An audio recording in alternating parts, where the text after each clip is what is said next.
Okay. Um, okay, shall I start? Yeah. Okay. So, hello everyone. My name is Reyam Rammahi. I'm a first-year DPhil in English candidate at the University of Oxford. I'm here as an Oxford Thatcher graduate scholar, also a Fulbright alumna. I'm from Iraq, and I did my master's at San Diego State University, California, in English and comparative literature. My research interests include 19th century British literature, Gothic novels, and the representation of the Oriental woman in the literature of the era. Um, in this lecture, I will be talking about the Romantic Gothic and will provide a link between a number of Gothic works by 18th and 19th century British writers and some works and cultural traditions from the East.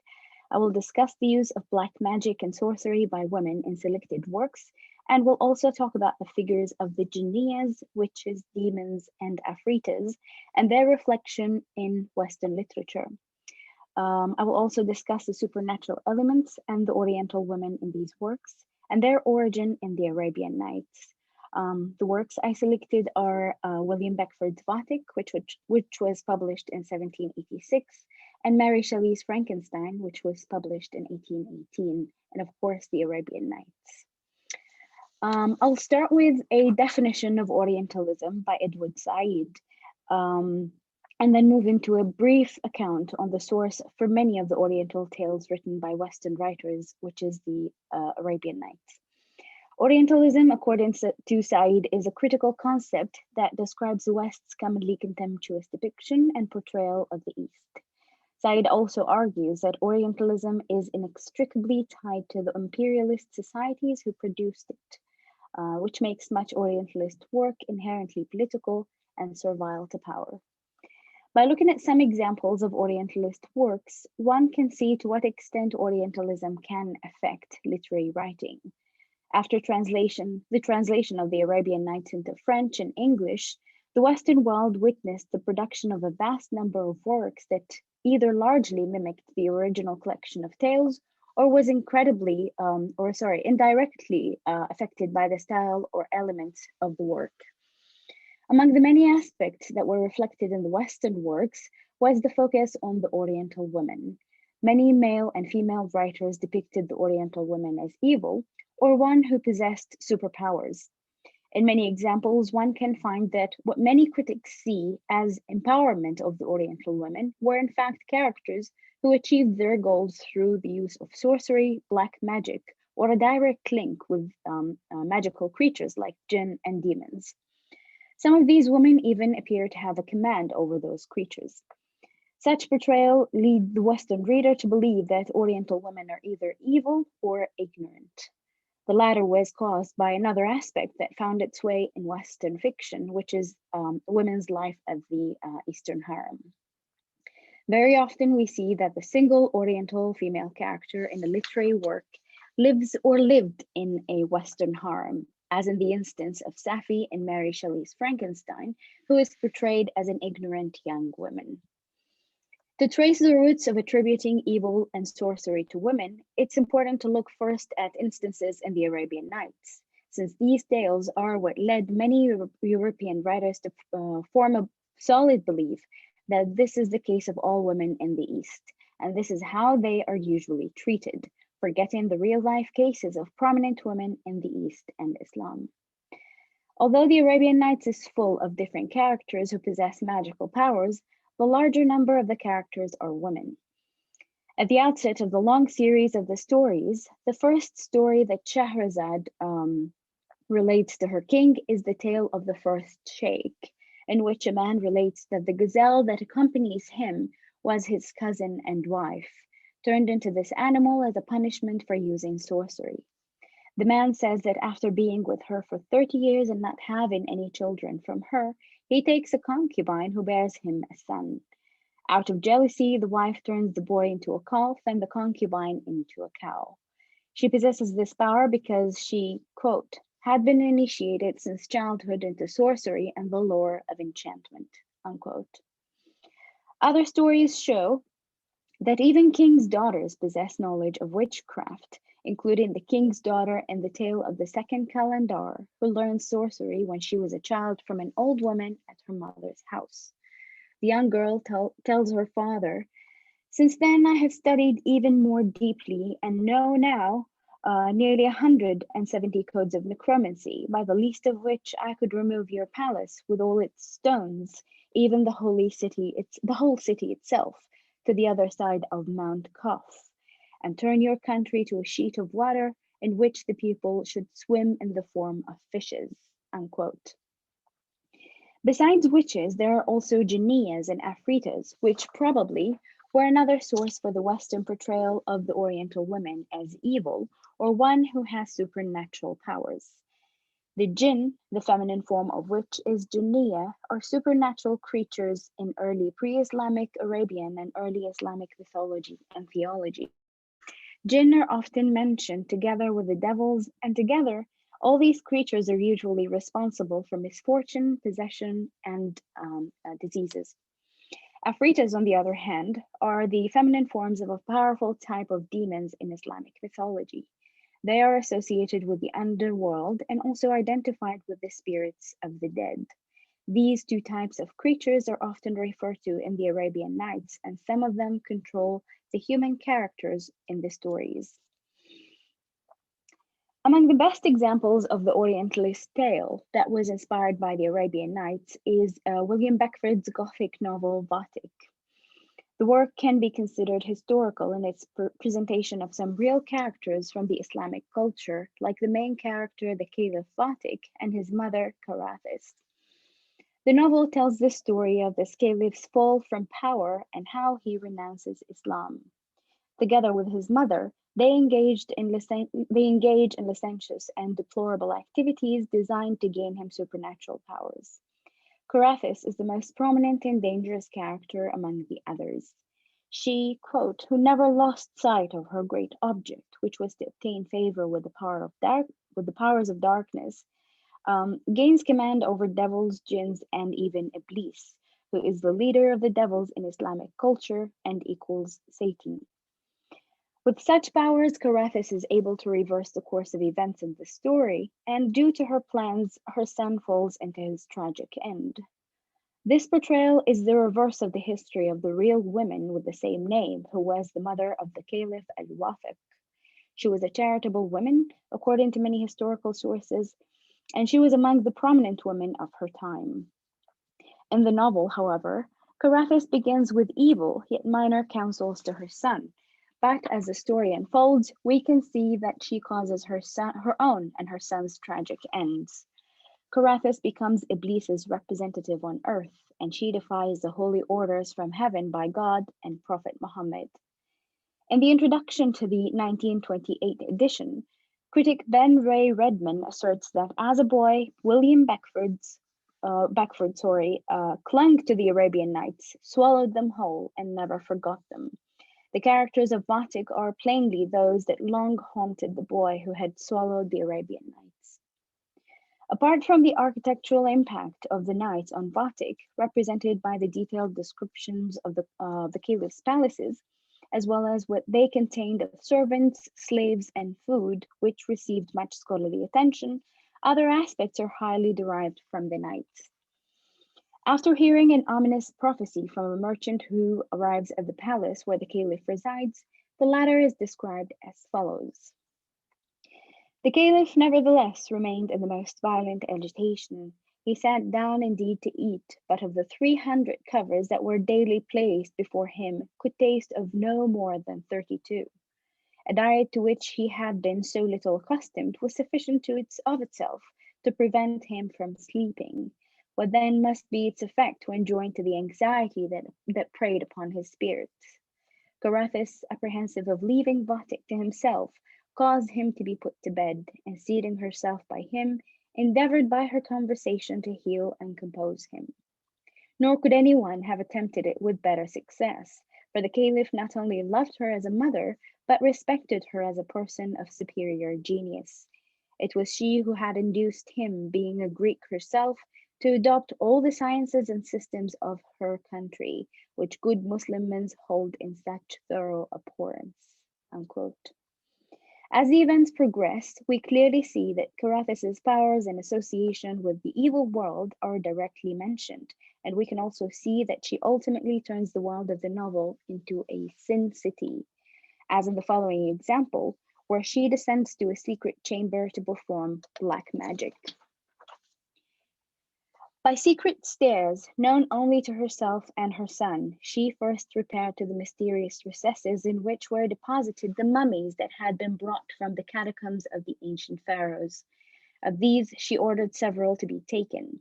From thence, she resorted to a gallery where, under the guard of 50 female Negroes, mute and blind of the right eye, were preserved the oil of the most venomous serpents, rhinoceros horns, and woods of a subtle and penetrating odor, procured from the interior of the Indies, together with 1,000 other horrible rarities. This collection had been formed for a purpose like the present by Carathis herself, from a presentiment that she might one day enjoy some intercourse with the infernal powers to whom she had ever been passionately attached, and to whose taste she was no stranger. Unquote. It's worth noting here that Beckford relies in his writing not only on the Arabian Nights, but also on famous Orientalist sources like Barthélemy d'Herbelot's Bibliothèque Orientale, which is evident in some of the details of the work, as well as the illustrious, copious notes at the end of the story. These notes only increase the effect of presenting a stereotypical portrayal of the East and its peoples and women in particular. Many of the notes and details give the reader insight about the practice of magical rituals and making sacrifices, as evidenced in the following instance. Phials of serpent's oil, mummies, and bones were soon set in order on the balustrade of the tower. The pile began to rise, and in 3 hours was as many cubits high. At length darkness approached, and Carathis, having stripped herself to her inmost garments, clapped her hands in an impulse of ecstasy, and struck light with all her force. The mutes followed her example, but Vathek, extenuated with hunger and impatience, was unable to support himself, and fell down in a swoon. The sparks had already kindled the dry wood, the venomous oil burst into 1,000 blue flames, the mummies dissolving emitted a thick dun vapor, and the rhinoceros horns beginning to consume altogether diffused such a stench that the caliph, recovering, started from his trance and gazed wildly on the scene in full blaze around him. The oil gushed forth in the plenitude of streams, and the negresses who supplied it without intermission united their cries to those of the princess.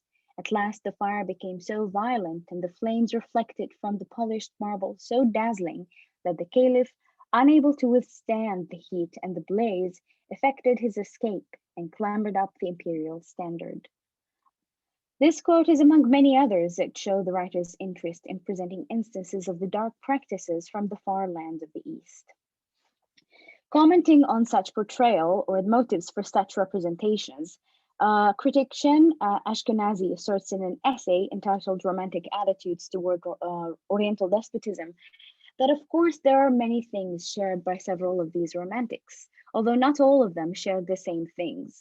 These common interests included attraction to the geographically, culturally, and temporally remote, interest in religion and myth, preoccupation with relationship between the universal and the particular, and preoccupation with the implications of the French Revolution and the Napoleonic Wars.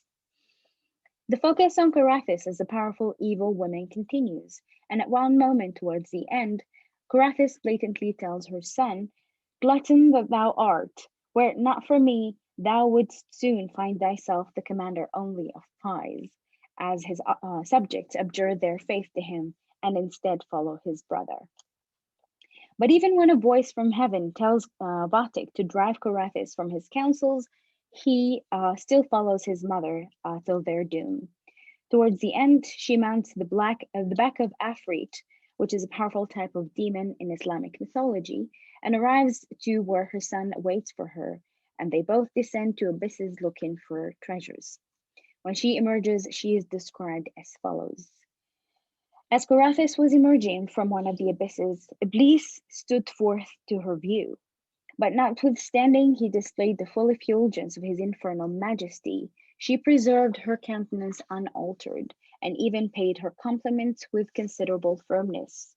This superb monarch thus answered, "Princess, whose knowledge and whose crimes have merited a conspicuous rank in my empire, thou dost well to employ the leisure that remains, for the flames and torments which are ready to seize on thy heart will not fail to provide thee with full employment." He said this, and was lost in the curtains of his tabernacle. Instantaneously, the haughty forehead of the intrepid princess was corrugated with agony. She uttered a tremendous yell, and fixed no more to be withdrawn, her right hand upon her heart, which was become a receptacle of eternal fire. In this delirium, forgetting all ambitious projects and her thirst for that knowledge which should ever be hidden from mortals, she overturned the offerings of the Jinni, and having execrated the hour she was begotten, and the womb that had borne her, glanced off in a whirl that rendered her invisible, and continued to revolve without intermission. At almost the same time, the same voice announced to the caliph and the princess the awful and irrevocable decree. Their hearts immediately took fire, and they at once lost the most precious of the gifts of heaven, hope. As I mentioned earlier, the fashion of Eastern tale presents Oriental women either as evil or as ignorant, mostly harem inmates who busy themselves with superficial pastime. One instance from Beckford's work shows how the harem girls are superficial and gives a brief look into this part of the Oriental household. One of the girls at the harem invites the chief eunuch to enter the women's quarters, and she asks him to sit on a sofa. She says, "Repose then at your ease," and placed him on the pretended sofa, which quicker than lightning gave way all at once. The rest of the women, having amply conceived her design, sprang naked from the bath and plied the swing with such unmerciful jerks that it swept through the whole compass of a very lofty dome, and took from the poor victim all power of respiration. Sometimes his feet raised the surface of the water, and at others the skylight almost flattened his nose. In vain did he pierce the air with cries of a voice that resembled the ringing of a cracked basin, for their peals of laughter were still more predominant. The sultanas and their slaves, stimulated by these pleasantries, preserved at the swing with such unremitted assiduity that at length the cord which had secured it snapped suddenly asunder, and Baba Baluch, who is the eunuch, fell floundering like a turtle on the bottom of the bath. We can see that this work also shares another aspect of the Oriental tale with many others, which is the focus on the Eastern harem, as I mentioned, and showing it as a place of both luxury and idleness. Male writers in particular dedicated large parts of their works to the imaginative representation of the harem, while in fact it was impossible for any male to enter those parts of the Eastern household except for the husband or the master of the house. It can be argued that travel writers provided some insight on this sphere, but I argue here that this claim is incorrect because only women's accounts on the harem are reliable. Instances like those written by Lady Mary Montagu, the Letters from Turkey, published in 1716. And this work provides a detailed description of the life at the harem and the status of women in the Ottoman Empire. The contrast in the portrayal of the main female character in Vathek by a male writer tells much about both the effect of the Arabian Nights and the perception of Oriental women in the West. Although Vathek is the titular figure, his mother becomes the center of the narrative due to her evil counsels and association with the underworld, and by the end, it becomes clear that she, rather than her son, is the main character. Another way of negatively depicting Oriental women, to which I referred to at the start and previously, is showing her as ignorant and often placed her at the Oriental harem, as in the example of Mary Shelley's Sappho in Frankenstein. Even though some scholars have indeed detected the Orientalist language contained in Frankenstein, little has been said about the significance of the Eastern characters and the way they are depicted, especially the Turkish Arabian Sappho. Although the episode about these characters takes only a few pages of the novel, yet the stereotypes Mary Shelley uses when writing this part reveal a lot about the background knowledge the young writer had about the East. Shelley followed the Romantic norm of portraying Eastern people, especially women, as ignorant.